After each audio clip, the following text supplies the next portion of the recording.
Hello বন্ধুরা, তো চলে এসেছি নতুন একটা ভিডিও নিয়ে, মুভি রিভিউ বস স্ট্যান্ডে। সবাইকে মেরি ক্রিসমাসের শুভেচ্ছা, বড়দিনের শুভেচ্ছা, এবং ভালো থেকো, সাবধানে থেকো, এনজয় করো, সাবধানে এনজয় করো, ঠিক আছে? তো এই বড়দিনের ছুটিতে তিনখানা মুভি বেরিয়েছে বাংলাতে, অনেক হিন্দিতেও বেরিয়েছে, লোকাল এখানে তিনখানা বড় বড় মুভি বেরিয়েছে।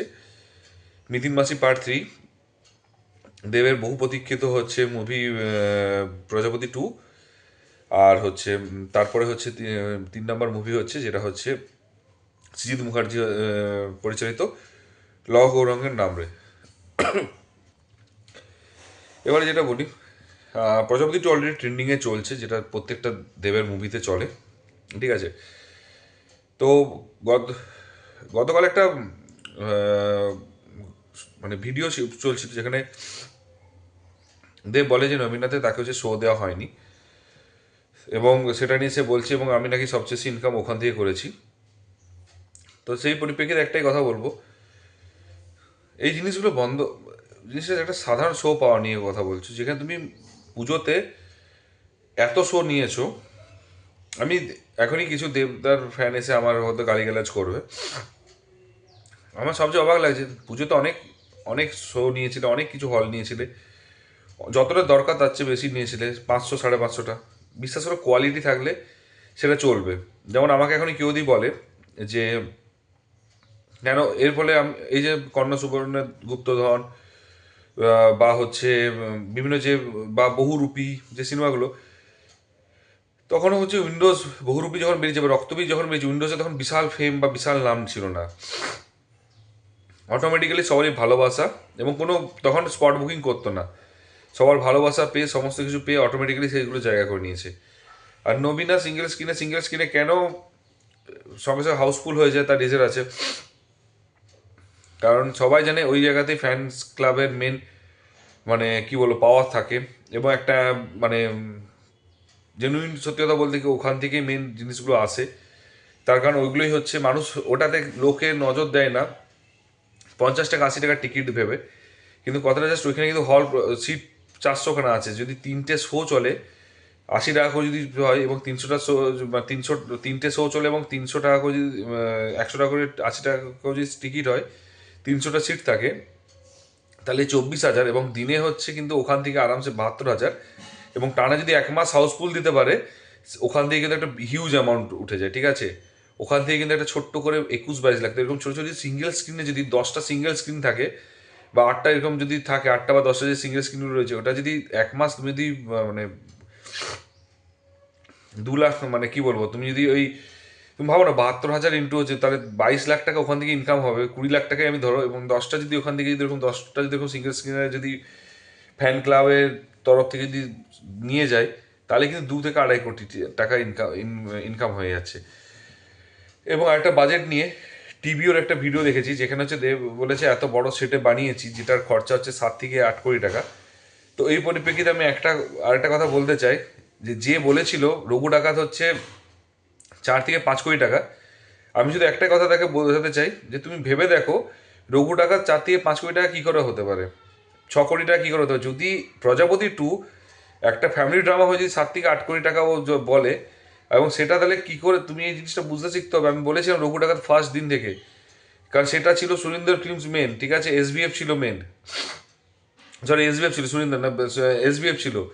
তো SBF ছিল, এবং সবাই তখন আমাকে বলেছিল যে না না, ওর বাজেট 8 কোটি টাকা বাজেট হবে, দেবদা বলেছে। কারণ সিনেমা শুরুর আগে একটা জিনিস কি, ওর সেট এর চেয়ে অনেক বেশি, ওর সেট, ওর CGI, ওর VFX, ওর এডিটিংটা অনেক হাই, ঠিক আছে, অনেক হাই কোয়ালিটি। তো ডেফিনেটলি সবাই জানে ভালো করে যে ওটাতে অনেক বেশি বাজেট হওয়ার কথা। তাও কিছু দেব ফ্যানরা বলেছিল না না, 6 কোটি 8 কোটি।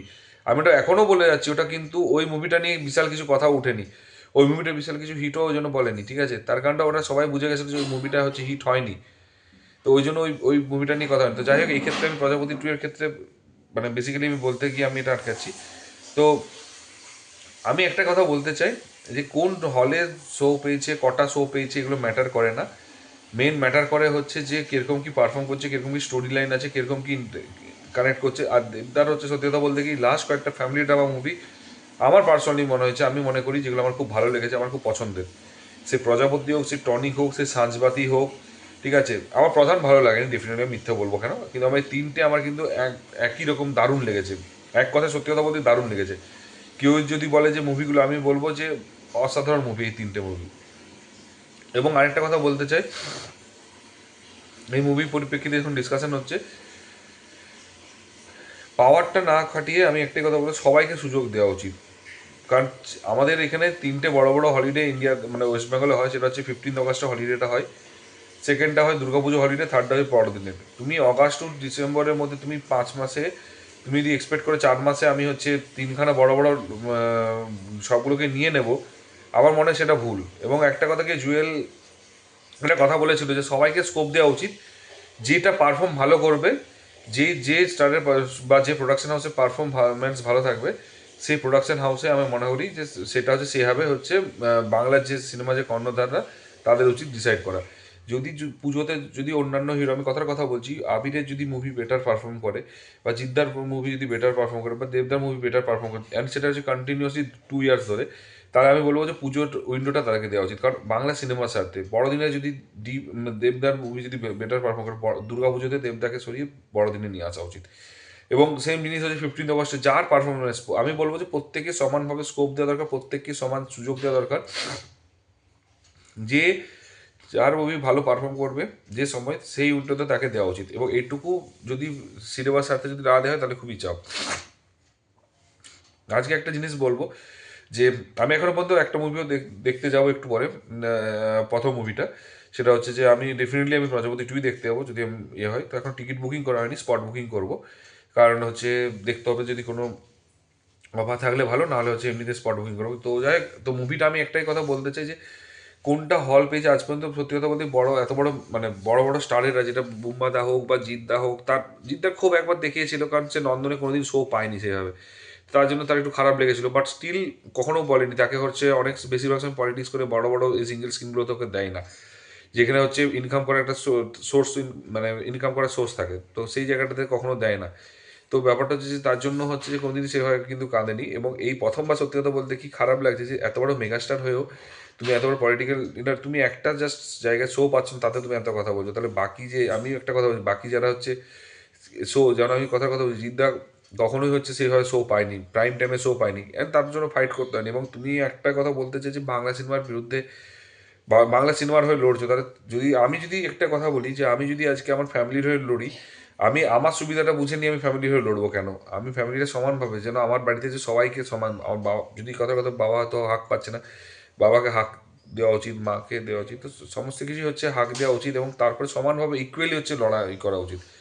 মানে আমি এটা মনে করি, দেখ তুমি সব উইন্ডোগুলি, বড় বড় উইন্ডোগুলো যদি তুমি নিয়ে নাও, তাহলে তুমি কী করে তুমি লড়াই করছো সবার হয়ে? আমার কাছে এই কথাটা, আমার ফান্ডাটা। তো এটুকুই বলবো যে অ্যাটলিস্ট এই ভিডিওটা যদি কখনো পৌঁছায়, দেবদা একটা রিকোয়েস্ট করবো, সবাইকে স্কোপ দাও।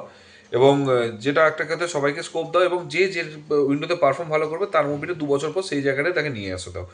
সবসময় আমি লড়ছি নয়, কিন্তু আমি হচ্ছে সবসময় হচ্ছে বেটার জায়গাতে পারফর্ম করবো, আমি সবসময় বেটার টাইমগুলোতে নিয়ে নেবো, এটা জিনিসটা আমার পার্সোনালি ভুল। এবং সমান সমানে সবাইকে হল দাও, যে পারফর্ম করবে তাকে ডেফিনেটলি পরের বার থেকে বেশি হল দিও, কিন্তু প্রাইম টাইমে সবাইকে শো দেওয়া উচিত। আমার মনে হয় বাংলা সিনেমার লড়াই এটাকেই হবে, একার সাথে সবাইকে নিয়ে ওঠাটাই, একা উঠলে কিন্তু বাকিরা নিচে নামলে অটোমেটিক বাকিরা নিচে টেনে নেবে। তার চেয়ে বেটার সবাইকে নিয়ে ওঠো, দেখো সবাই অনেকটা বড় সাকসেস পাওয়া যাবে। তো যাই হোক, এটুকুই বলার ছিল। আর যদি কোনো ভুল বলে থাকি অবশ্যই ক্ষমা করে দেবে। আর যদি ভিডিওটা ভালো লেগে থাকে একটু লাইক শেয়ার কমেন্ট করতে হবে, যে চ্যানেল নতুন হবে সাবস্ক্রাইব করে দিও।